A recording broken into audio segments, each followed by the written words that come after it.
Good afternoon, everyone, and welcome to Imbibe Live Online, part of Global Bar Week. My name is Micaela Martins Ferreira. I'm the Sommelier Wine Awards Competition Director, and with me are the most prestigious judges and head of judging for Sommelier Wine Awards. So this session will offer top tips for judging wine for professional competitions.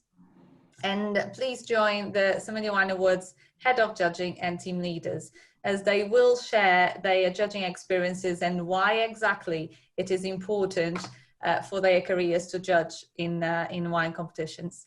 So welcome, guys, and may I please ask you to introduce yourselves as soon as you can. So I'll start with Charlie. Hello, thank you, Micaela. I'm Charlie Young. I'm founder and owner of Vinoteca. We're a small group of wine bars and restaurants and wine shops in London. I am a team leader also at SWA, very happy to be part of SWA. And I've been part of the competition for, I was struggling to remember, probably about 10 years since I started to judge. Yeah, and what a great thing it is. Moving on to Christine. Yes, I'm Christine Parkinson. I'm co-founder of the Brimful drinks consultancy, and also I consult Chris Wine Sake. I was a head of wine for a major restaurant group for many, many years. I've been judging with SWA. Well, how long has it been running, Micaela? 2007.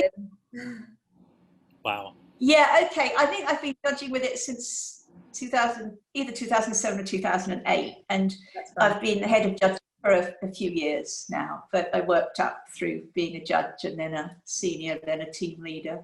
So, yeah. Harry? Thank you, Micaela. Absolute pleasure to be here, particularly with these two veterans. My name's Harry Crowther. I have not been at SWA as long as Charlie and Christina, but I've been there for about 4 years, I believe. I just completed my 4th year. And as a senior judge as well, what do I get up to? I've got my own wine consultancy where essentially I look after bars and restaurants, particularly within the casual dining sector, with a view to helping them grow their wine categories through training and upselling techniques, so on and so forth, and a little bit of writing here and there. But yeah, absolute pleasure to be here. Thank you very much, guys. That's a pleasure for me to have you all here, and I also want to thank our Fine Wine Merchant of the Year consecutive for 3 years. Top selection, who actually provided the amazing wines that you guys are going to taste. Yep. So we will have this session, we'll start in a minute. But while our panelists will start pouring their amazing wines, I would like to emphasize the importance of a wine competition in the current climate. So actually studies have shown that medals and awards in wine industry have a very positive effect in the consumer's buying behavior. And I'm sure, the panelists will agree with me, and this will actually shorten the time of consumers when they have to choose a wine, when they go to a venue, or even if they go to a supermarket, because if they do pick up a wine which has an award, they feel much more confident when they show that wine to their guests at home, or even in a restaurant when they've been aware of the wine that has been recommended by an on-trade specialist. So it is very important to have wines in competitions nowadays, especially the importance of SWA for producers and distributors these days is quite relevant, because they do need the recognition from the on-trade professionals in order to boost their sales and of course help their producers to achieve their goals. So I would like to ask the panelists to start to taste their wines. So we will run a category and the panelists will start to think about it. So Harry will be showing the bottle so everyone can see as well, and so that's amazing. Yeah, so this is wine number 1. Yeah. We have the Dorrance Chardonnay, Cuvée Anais, which is from Western Cape, South Africa, vintage 2016. Fantastic. Would you like me to point out alcohol from the label or anything like that, or are we just jumping straight in? It should be fine. If you would like to give more details, more than welcome. But yeah, you can discuss them while you're tasting. Absolutely. All right, I'm just going to dive straight in and we can have a chat. Okay.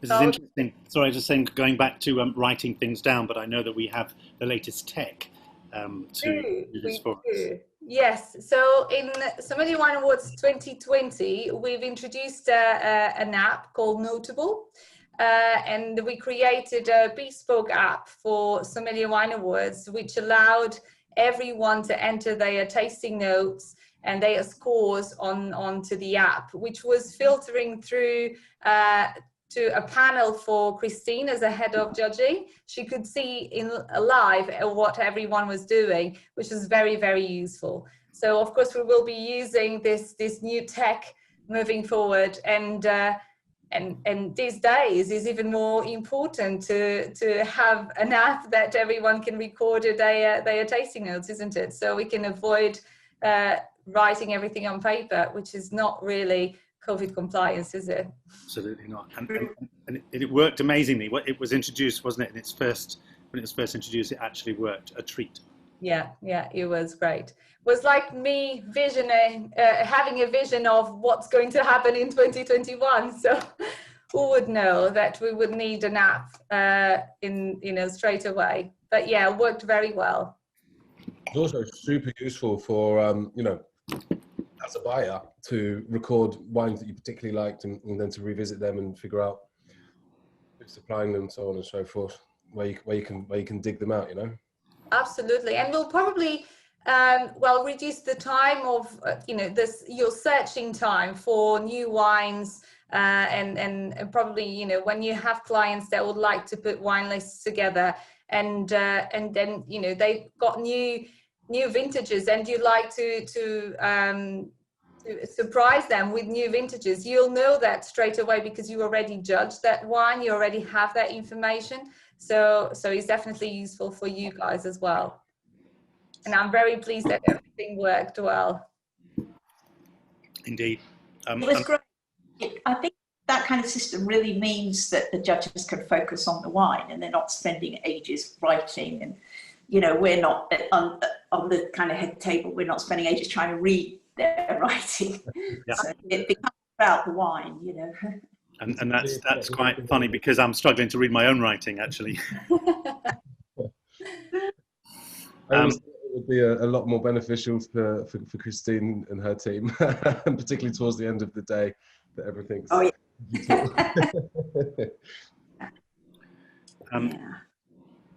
And Micaela, but perhaps I think that we're obviously demonstrating the process, and we're going to be discussing that. I think that we might not need to remind those who are watching that the competition starts with wines that are put through to the next round, which and then after that they go through to medals, and so obviously we'll when we're discussing this between us, we'll choose one of those. Yes. Yeah. So I think for the purposes of today, we're kind of being at the second stage where we're deciding which medals we would give. So, so what do you think about the wine number 1? I liked it. It had plenty of aroma, lots of sort of tart lime marmalade, but quite ripe, and it had a real kind of honey and saffron note. I found it was quite mature, showing quite a bit of evolution in a good way, but possibly, in its drinking window, I would say. Indeed, and if I may, you know, this is 2016, so which is, you know, you wouldn't always see a wine at this price point and this style with a little bit of age, and it does give some more complexity to the wine. I agree with Christine. I think the wine's great. I think that it definitely, I think it's at the point when, you know, it's good to drink, and I would argue that you know, perhaps it would have a little bit of an edge. It might have had an edge 1 or 2 years ago, but I think the wine's great, and it's interesting, isn't it, that it's sort of, for me, it bridges the gap between an obvious New World style, and it's got plenty of texture. It's almost like sort of an OT character, that, but it's got underlying freshness and minerality and citrus, and it's good. Yeah. What do you think, Harry? Yeah, I have to agree. You know, I don't think it's got much more to give, but there is that sort of, Charlie used the word OT, I wrote down sort of more patisserie, but that real sort of generosity up top on the nose, and then it's still got pretty decent restraint on the palate, and still relatively good freshness, but there's a good concentration, nose, top and bottom for me, nose and palate, and drinking well, good stuff. Amazing. So would that be, if you, of course, when you judge at Sommelier Wine Awards, you kind of go through all the wines, and then on a round one, you put, as Charlie was saying, on a round one, you select the wines that are going through to round two. So by drinking this first wine, would you put it through to the round two straight away, or do you have to assess the other ones that are on a flight within the same category and then decide it? Is that a wine that you say straight away that, yes, this is a good wine that would go to round two, is worth to be retasted and check whether it's worth a medal? I would, having tasted it, if I was faced with a flight of wines and this was the first one I came to, I would definitely think to myself, yes, this seems pretty good. I would expect this to go through. But you wouldn't generally make the decision there and then, because, you know, as a judge for something like Sommelier Wine Awards, you are trying to find the best, and you know, Chardonnay might have a really good year, but it's still a job to find the very best. So I would taste the others first, but yeah, I would be expecting it to go through. Okay, fantastic. So let's move to wine number two.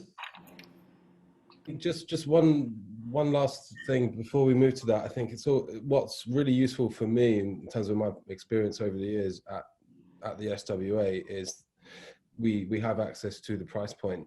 And that, you know, particularly for someone like myself who I guess operates more, not the echelons, I suppose, that someone like Charlie or Christine was at her restaurant group, it's interesting to know that price point and to say, okay, well, you know, does it deliver at that price? And that's obviously something that for me and the rest of the team, I think should always come into play as well. Yeah.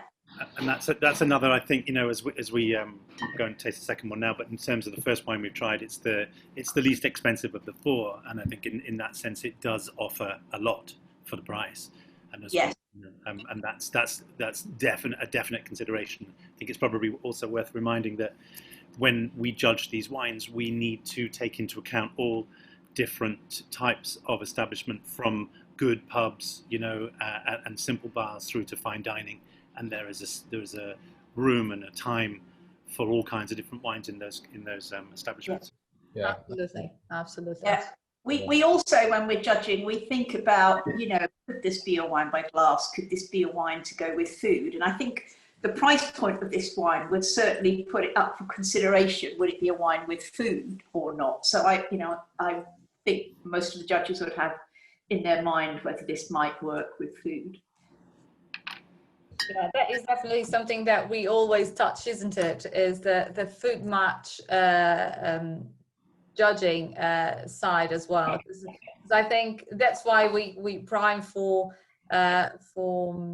difference, that we have the food match side of things, and that's important, especially when it comes to gastropubs, as well as that Charlie was mentioning, that they kind of need to find some simple wines to match with their dishes, so they can, because some of the gastropubs, they don't even have a sommelier or a wine waiter. So the owner and the restaurant manager, you kind of need to have this information straight away, so you can put it together on a wine list. So that recommends straight away to their consumers, which is great. Yeah. What's so cool about, I mean, I remember my first day 4 years ago, and I walked in there and I had no idea really what I was doing, and I was tasting in a group with, and the team leader was an OW. There was a two Michelin star sommelier, and then there was a buyer for a gastro pub group, and I think that's the beauty of it, and you have to really contextualize the wines as well in that sense, and that's for me where price really becomes quite pivotal. Yeah, absolutely. So wine number 2. We are Chablis. Chablis? Yeah. We are the Domaine Testu Chablis, vintage 2018, Cuvée Rive Droit. I hope I pronounced that correctly. Apologies if not. Yeah. Okay, let's dive in. Yeah. So Sorry, Christine, go on. I was going to say, I tasted this a moment ago, and I do love Chablis, and I think one of the things we'll talk about is how you manage the situation when you don't like a particular style. But I love Chablis, and the thing that hit me straight away about this was that I knew it was Chablis. It had that instant typicity, and that's one of the things that judges look for. Is liquid in the bottle doing what the consumer or the guest in the restaurant expects it to do? And I think this one straight away does for me. What about the two of you? I completely agree. Over the years, seeing flights of Chablis, it's been really interesting to see the evolution.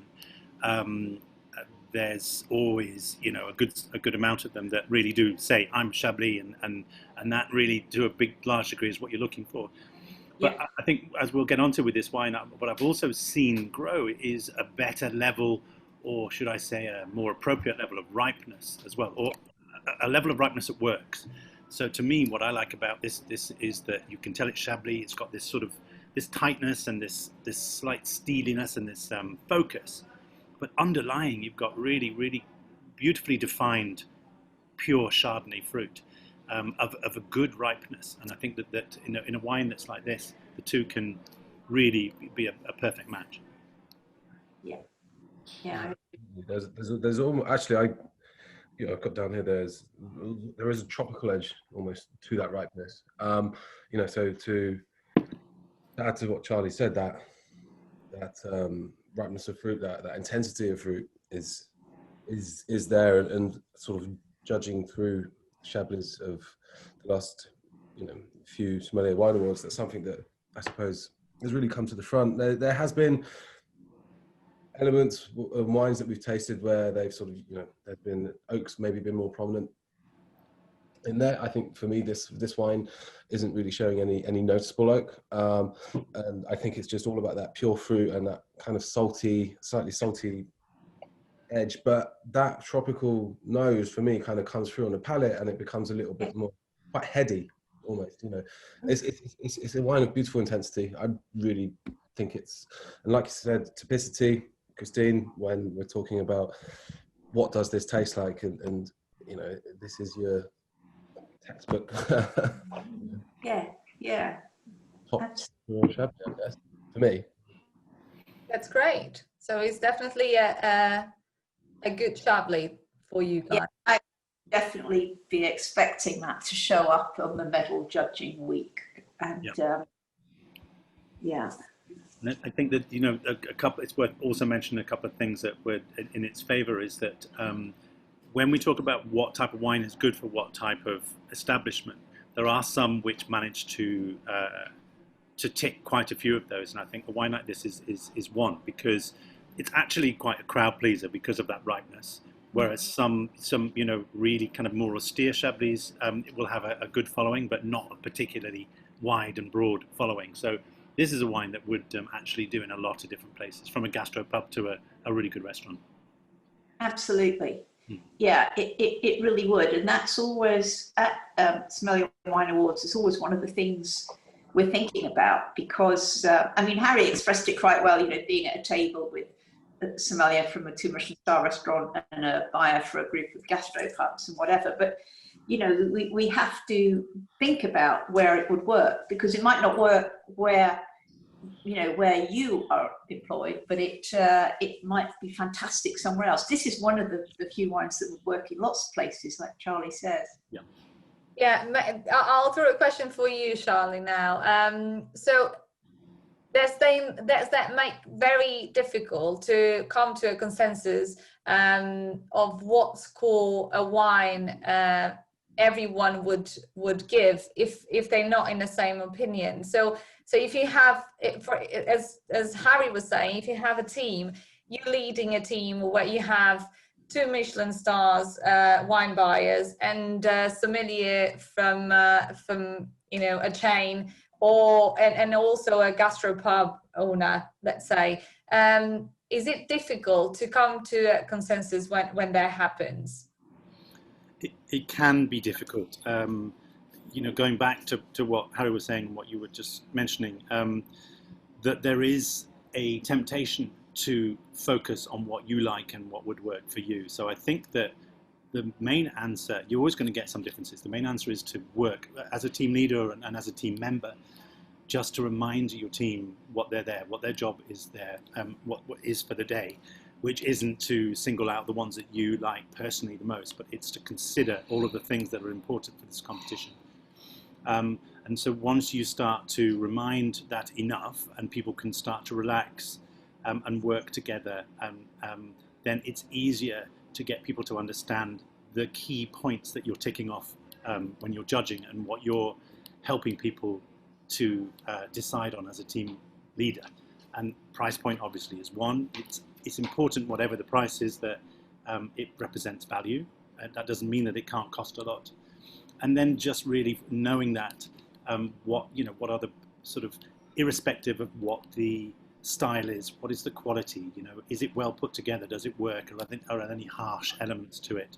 And I think that when you break it down to that, and you often do have to remind people, look, we're not just judging this on a Michelin star level, we're judging this as if you imagine you and your friend went to a great gastropub, and it might only cost you £30 rather than £50 or £60 in a high level establishment, but you still want it to be a certain thing. So that's a bit of a long-winded way of saying that, bring the team together, remind them what they're there for, and so that you can just judge that wine on the important parts.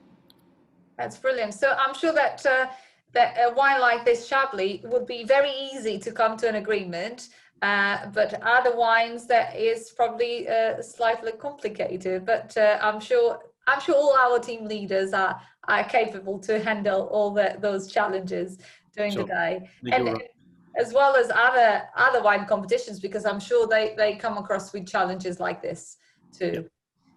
So I think that would be like, if I may, that would be a huge a piece of advice that I would actually give to anyone that was coming into judging for the first time. And don't be afraid to get it wrong, because that's what the team leaders are there for. And you are going to screw up a couple of wines. You are going to be completely out of step. You are going to gold medal something and everyone bronze medals it or puts it out. That will happen. But in the name of learning, that's the, you have to stay true to what you initially think, and that's put into perspective with the rest of the group. That's really where that's where the real learning takes place. It certainly did for me. I was like, okay, absolutely, this isn't what I'm reading this wrong, or picking up on this aspect of wine which might not be right. And that's where great team leaders like Charlie and Christine, obviously, of that can really help sort of moderate and calibrate your palate. But it's very easy to go into these things and to kind of coast. If you're in a team of 4 and you're the last person and everyone else is given gold and you've put bronze, it's, before it would be easy to sort of scribble out that bronze and put gold just to agree with everyone. I've got a big mouth, so I just went with what I thought, and kind of got it wrong. But that actually is the best way to learn, because then off the back of that, there's a lot of explanation involved, and that's what I really like about judging with the Sommelier as well. Absolutely, and I think one of the best pieces of advice for somebody who's new to judging is that you should always say something when given the opportunity. Not, don't spend 5 minutes talking, but say, I thought it had typicity, or I thought it had very good fruit, or I thought it's very well balanced. Even if you don't feel that you're yet experienced enough to, describe every nuance of the wine, pick out something that you noticed and say it, and then listen to what other people say. And it is such a great learning environment, actually. And the teams are always constructed so that, the people who are new are with very experienced people. So it's a fantastic chance to taste with people who really know. Great. Absolutely. Shall we move to wine number 3 now? Yeah. So wine number 3 is René Le Cancolin. It's the Bourgogne. And it's back to the roots, which you'll see there on the side, 2017 vintage.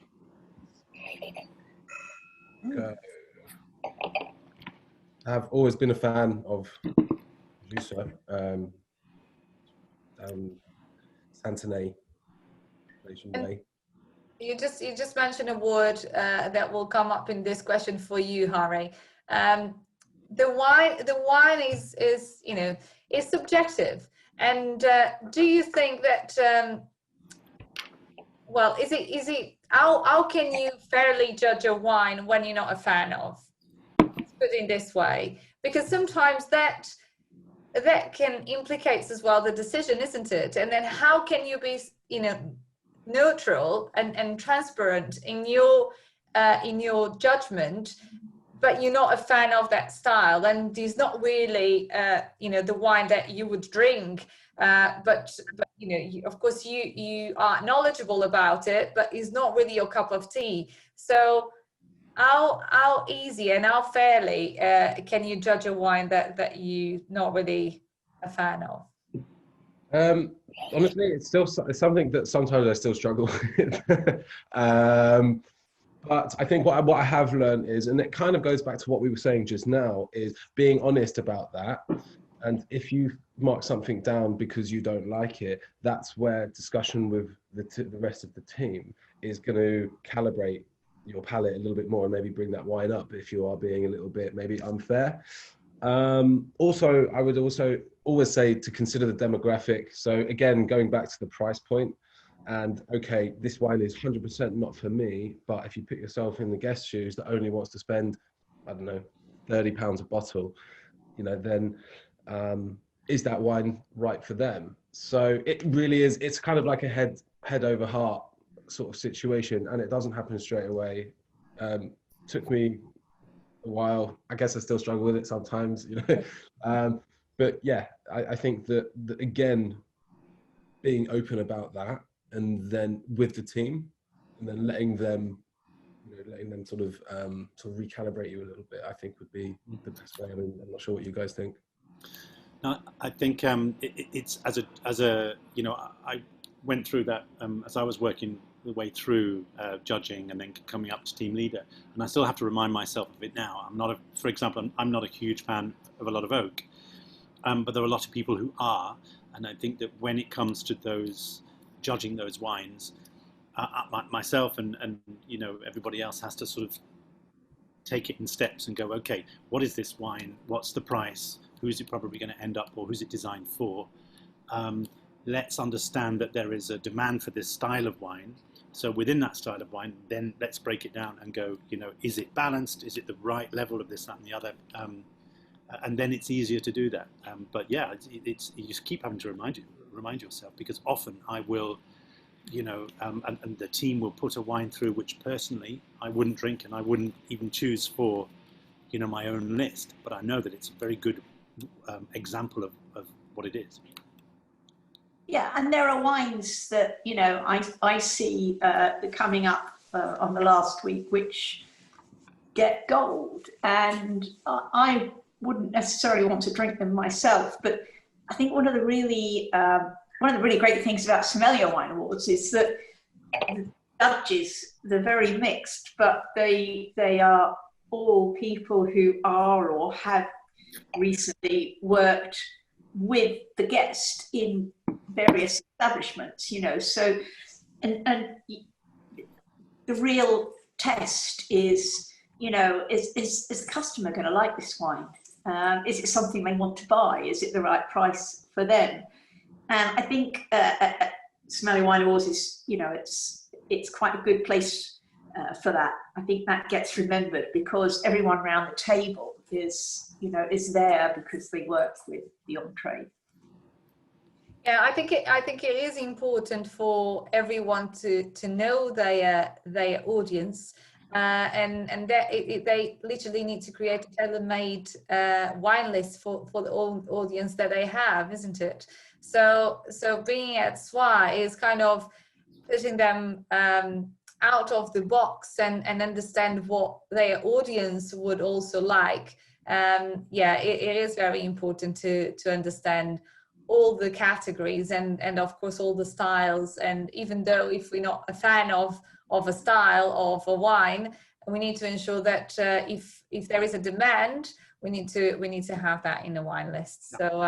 So yeah, I'm sure that you know, at times it is complicated to go around that, and we're not fan of that style, but we still need to agree with someone that believes that is worth a medal, and the wine is really worth a medal. But you know, it is what it is, and it is down to what the market needs, unfortunately, isn't it? Yeah. So should we move on to the wine number 4, our last wine? Do you want us to just quickly talk about what we thought of the? Oh yes, sorry, yes. No problem. I'm talking, so I'll do a quick one. You know, I also like this wine. I think this is really interesting when you, well, knowing that it's a Bourgogne Chardonnay, you also know that there's a wide range of styles that you can get within that. It's very broad. It can come from many different parts of Burgundy.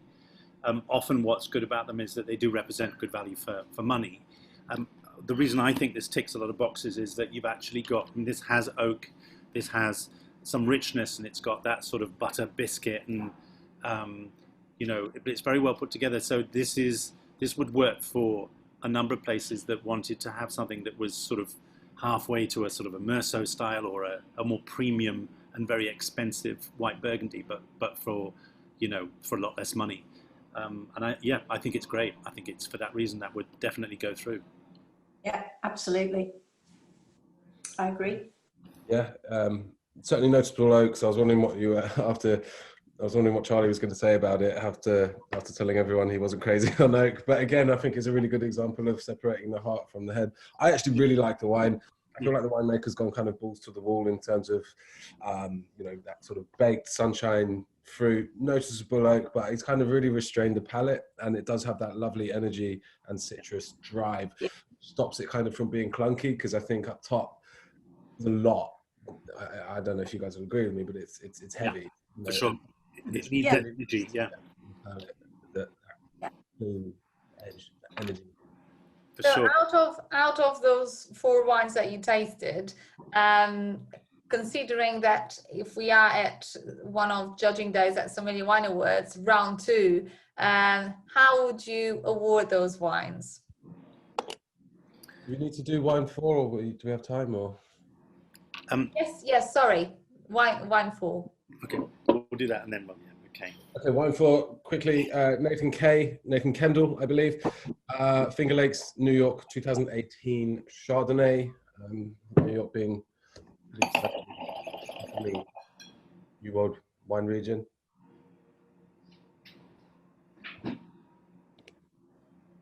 This shows Chardonnay texture very well, I think. It's got that really nice kind of mealy, succulent texture to it. It is quite a restrained style, actually. Yeah, it's interesting. I've tried on and off wines from Finger Lakes over the years, as they've tried to get more, visibility in the market, and not always been that impressed. Yeah. And it's difficult. I mean, let's face it, this is not a cheap wine, and I think that where they're hoping to be, it's been quite difficult for them to deliver at that price point. But yeah, this is probably one of the best I've tried from this region. I agree with you, Christine. It's got that nice texture, not too much, but it shows maybe some Lee's work on it. Yes. But otherwise, it's quite focused, isn't it? It's sort of not particularly showy. No, it is quite. It's obviously aimed for an elegant style with pure fruit and quite restrained, and I think it's achieved it. What do you think, Harry? I think that New York's, knowing that it's from New York, are in quite a unique position as a region at the moment, and I think they tend to look to the old world in terms of their approach to their winemaking.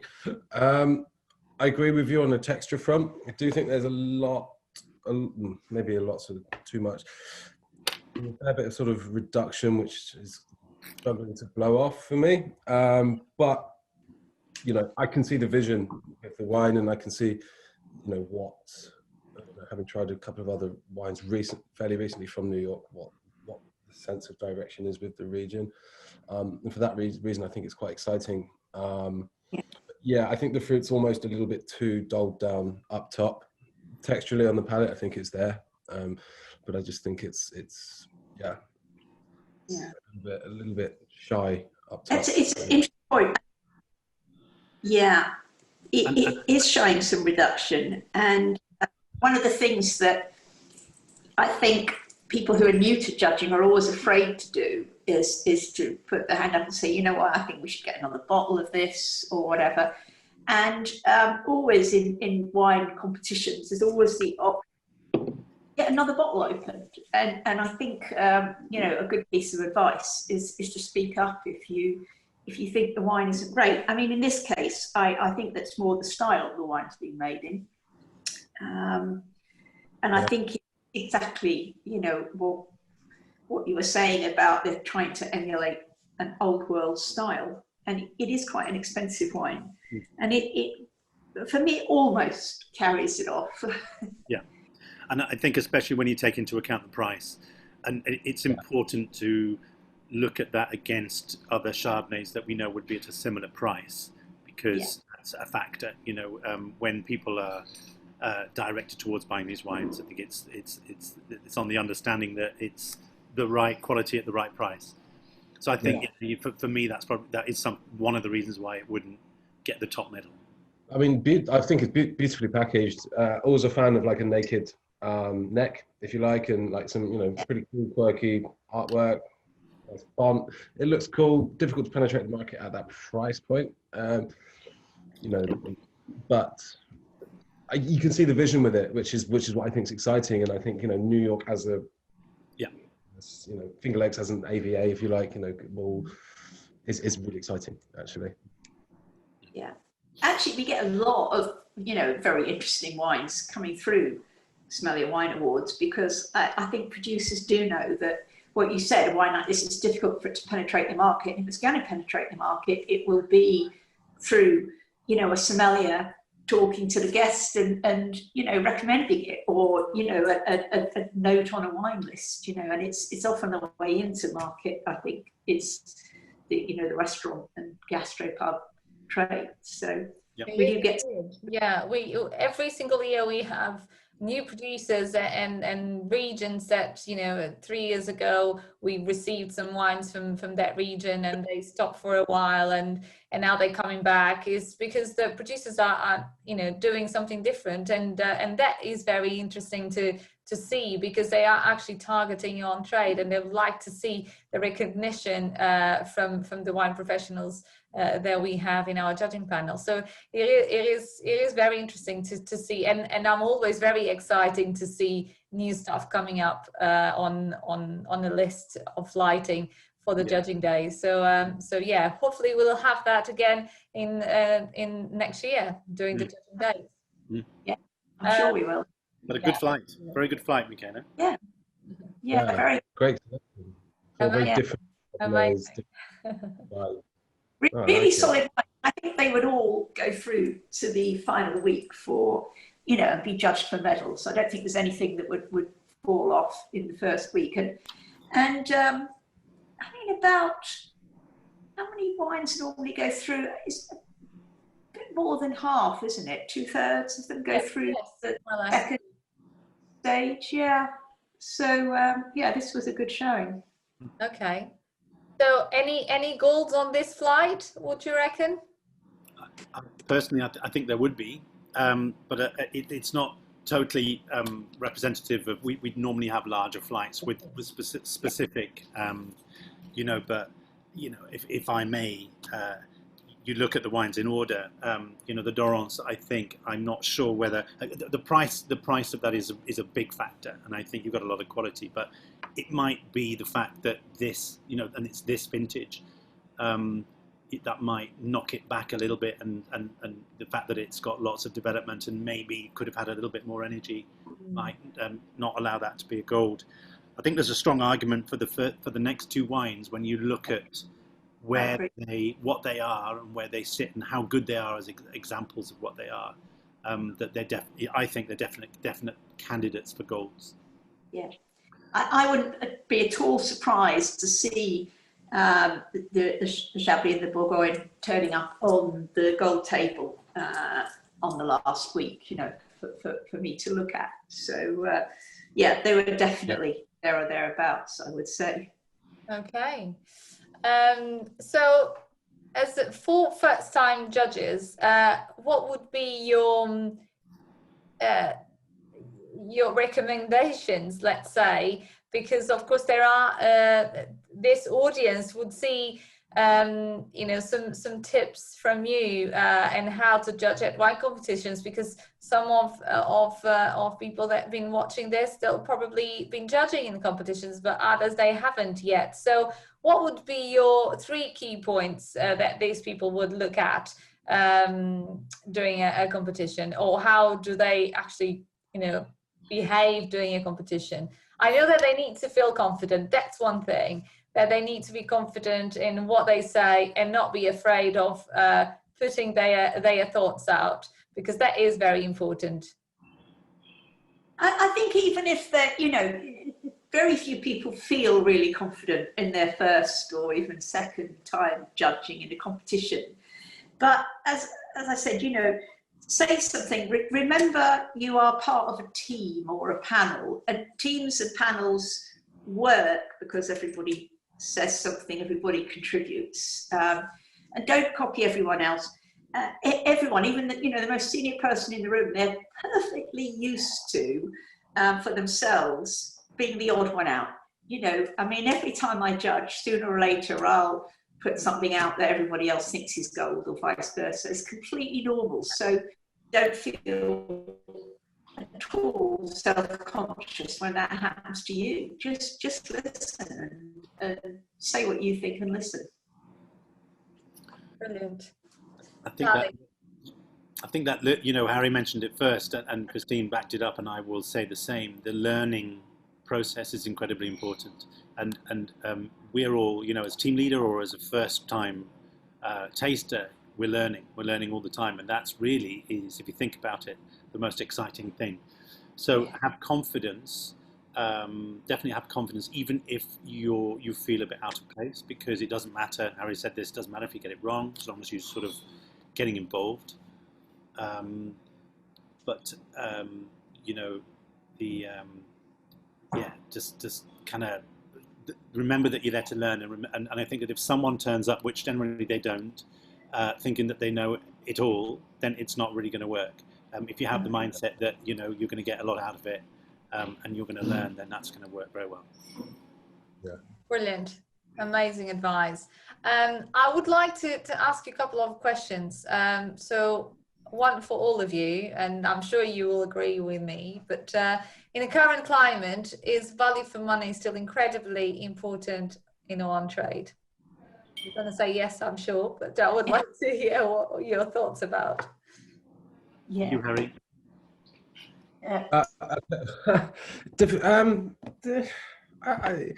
So I spend a lot of my time, writing wine lists, where are, finding great wines where the most expensive wine is going to be no more than £50 on a list. Okay.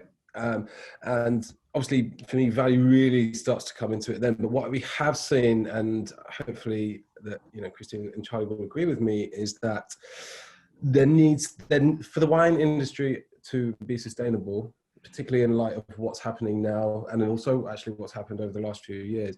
Premiumization has to be the priority, and that, average spends, so on and so forth. And I think with that comes hand in hand with how do you attach value to that.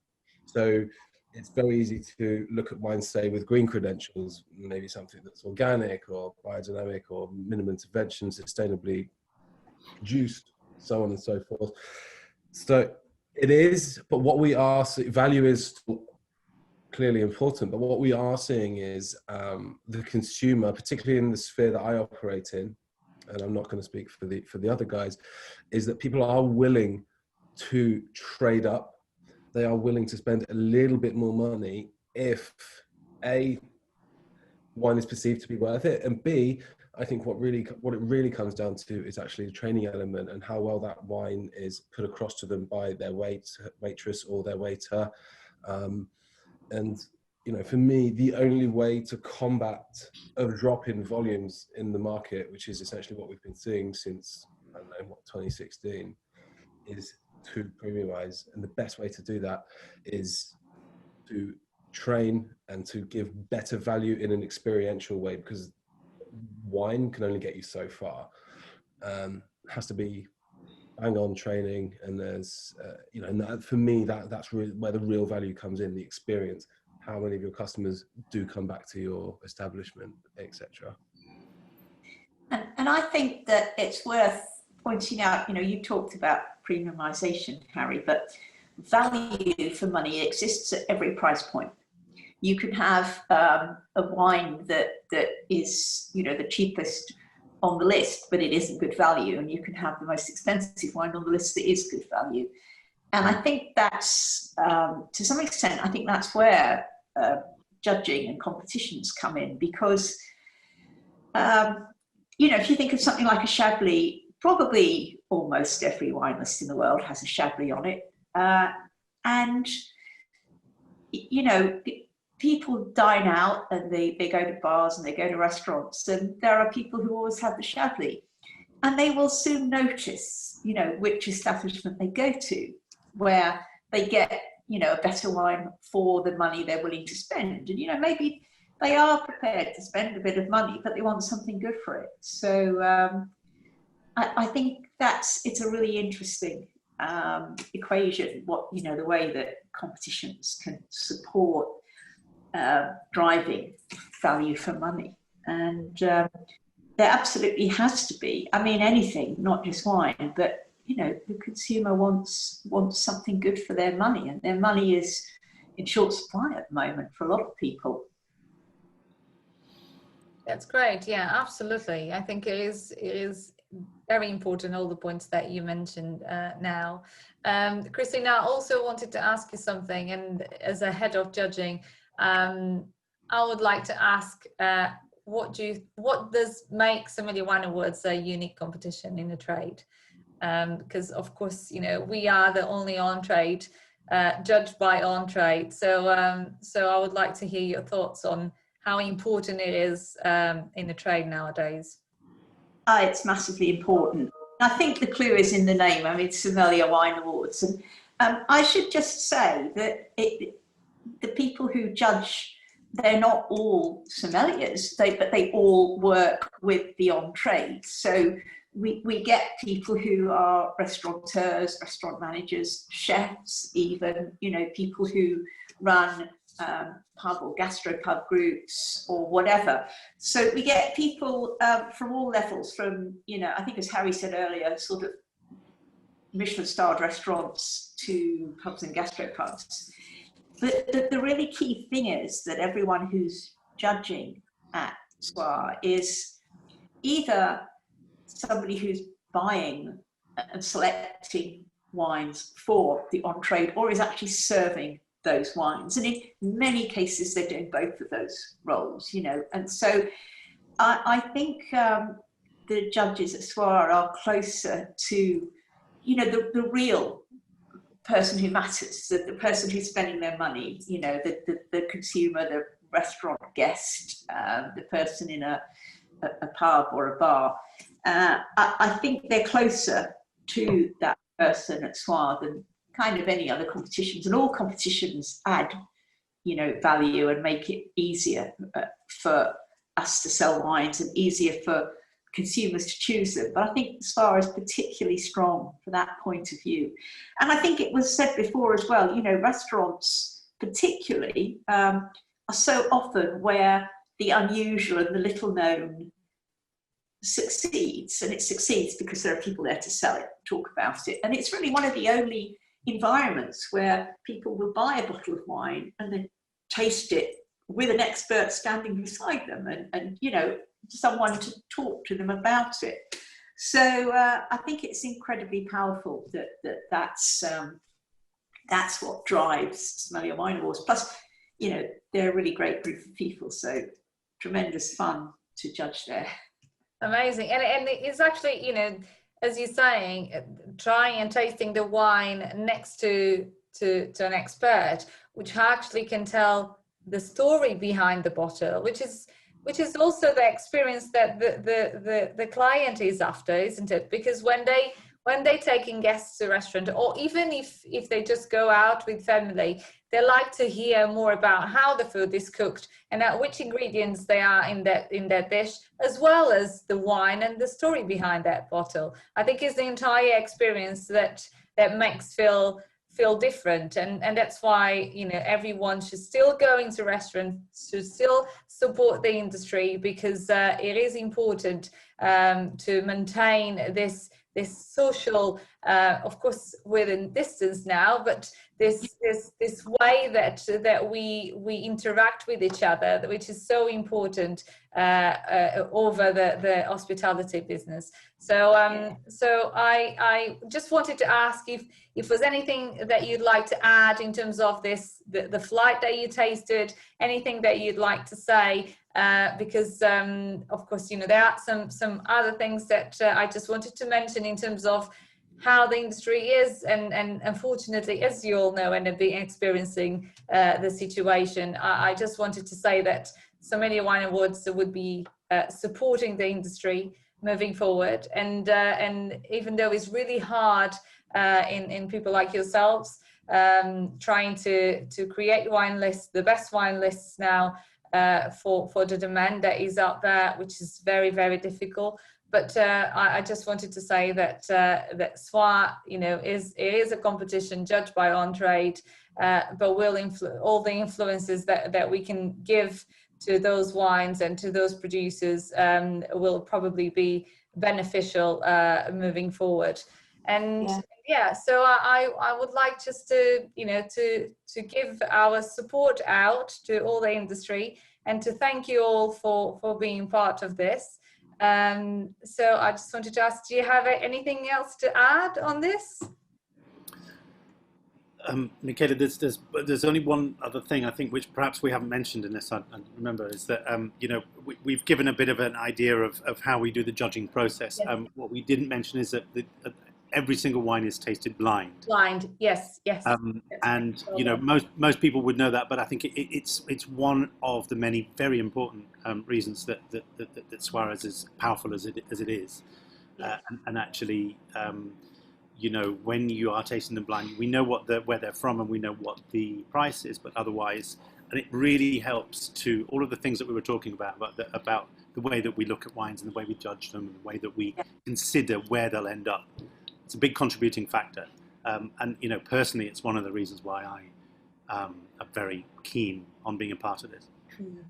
Brilliant. And do you think that it's easier to taste the wines blind within categories? Do you reckon that is easier to try to get your thoughts out when you only have the category and the price point?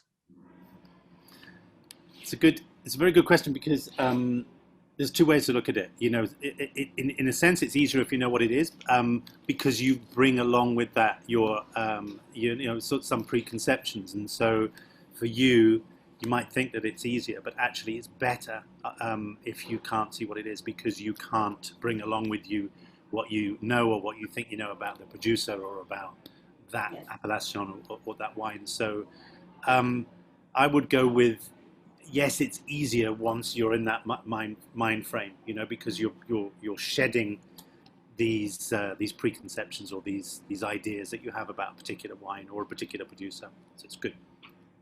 Yeah. Agreed, absolutely agreed. Yeah, you want to get rid of any, like I said, preconceptions. And I don't want to know that, because it could be one of my favorite guys, you know. You might be disappointed. Yeah, exactly. I think you notice more in the glass when you don't know who the producer is. You know, you just notice what's in the glass, and even if you're fairly inexperienced, it can be surprising just how much, you know, the liquid tells you about itself. So yeah, blind tasting's good.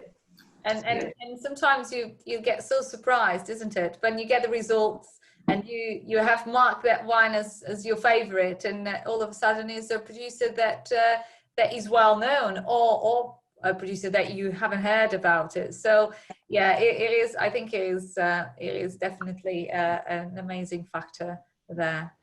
So thank you so much, guys, for taking the time.